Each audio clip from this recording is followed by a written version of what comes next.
Kain kami. Dali, kain, dali. Bilisan mo, kain, dali. Gina, kain na. Wow. Ba, ang bilis.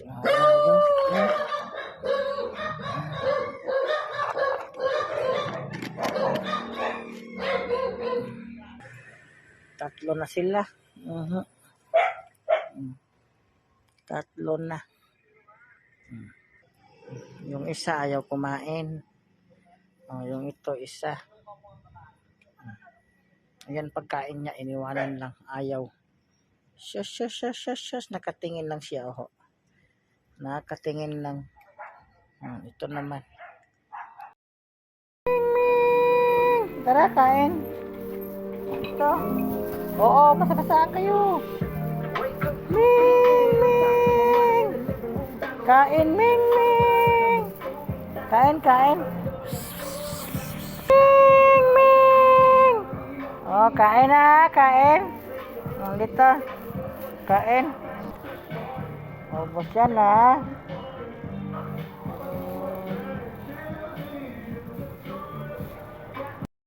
So, ito na nga po, no, nakakain na po sila at yan po sila ay nakakain na rin po yan. So, ayan po.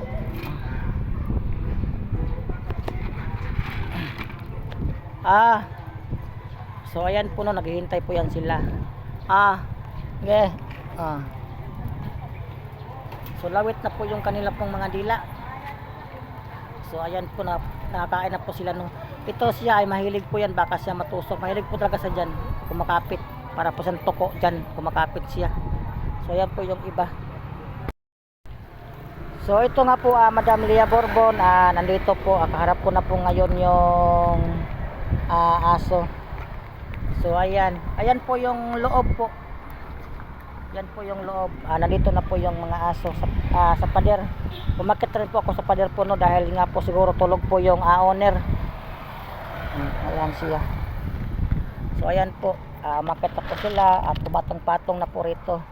So, ang dog food po, no, ayan po. Ayan. So, ito na nga po, Madam Lea Bourbon, ang sinabi mong request na papakainin ko sila ngayon at bibidyohan. So, ito na nga po, no, Madam, magpapakain po tayo ngayon ng mga istre. So, ganyan po sila, Madam, no. Ganyan po sila, umakit po sa pader para po manghingi po ng pagkain. Ang dumadaan po rito mga tao.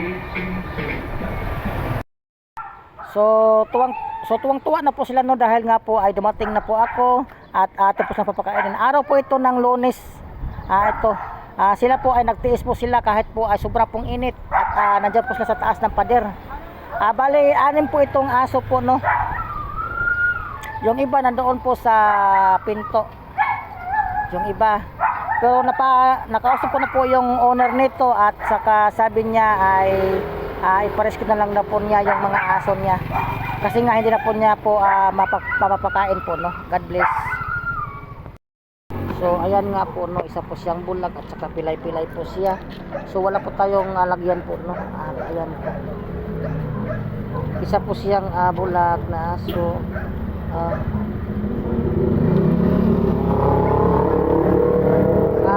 Namaga na po ang kanya pong paa po, no. Ayan, namaga. Ayan po. Isa po siyang bulag uho. Dito lang po siya nag-i-stay sa lugar na to. Ayan pong lugar. Sa gilid lang po siya ng building po, no. Barangay 28. So, ayan nga po, no, isa pala siyang bulag at saka pilay-pilay din po siya. Namaga po ang kanya pong isang paa. So, dito lang po yan siya makita sa may barangay 28 po, Caloocan. So, ito nga mga guys, no, mayroon po tayo ditong nakitang sitso. Dito lang po siya itinapon sa may Taksay Street.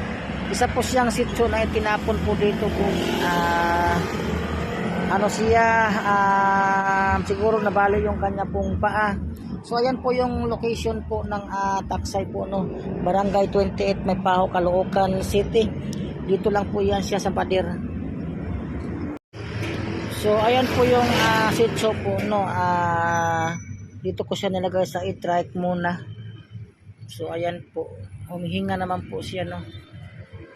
Sana po madala po ito siya sa vet.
Kumain ka na, Meng?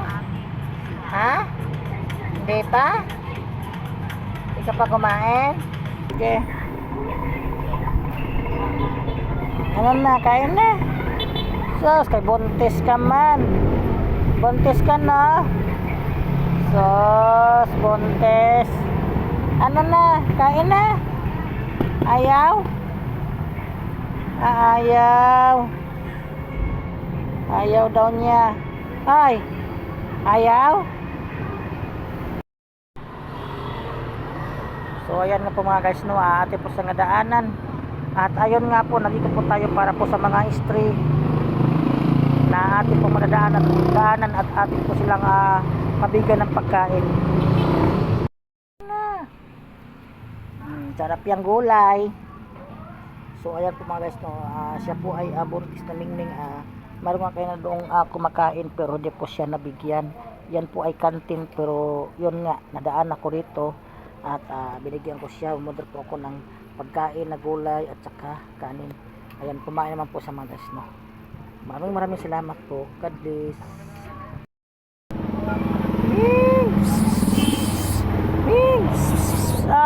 Dali. Ming, dali kain.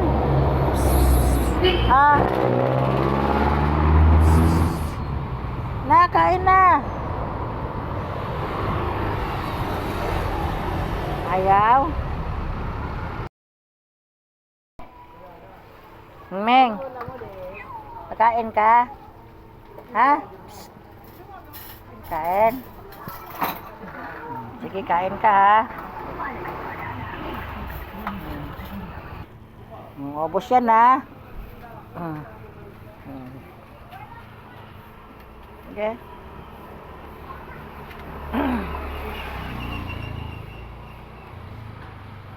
Ubos yan. So ayan naman po, no, kumakain naman po siya. So meron po siyang sipon. Kasi nga nag-iikot po tayo para po sa mga stray.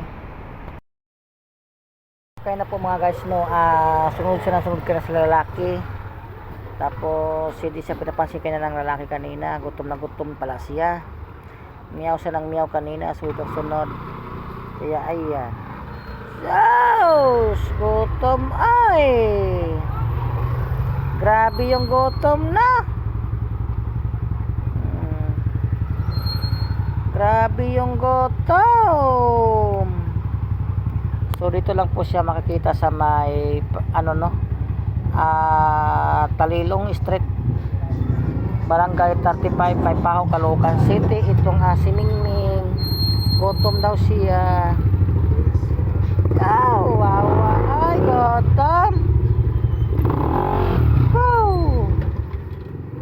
Gutom.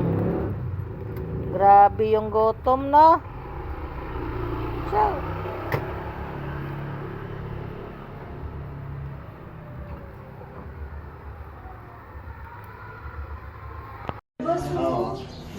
takot to.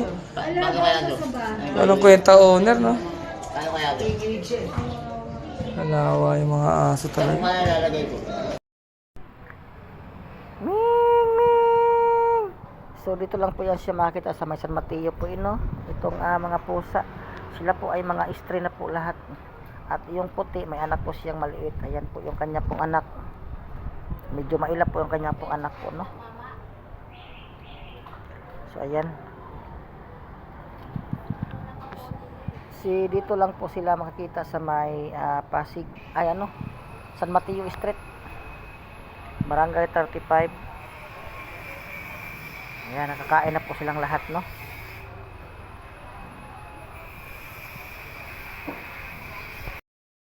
Ayan po guys, nilamon na po ang kanya pong asog, ang liig. Kailangan siyang madala po sa bit.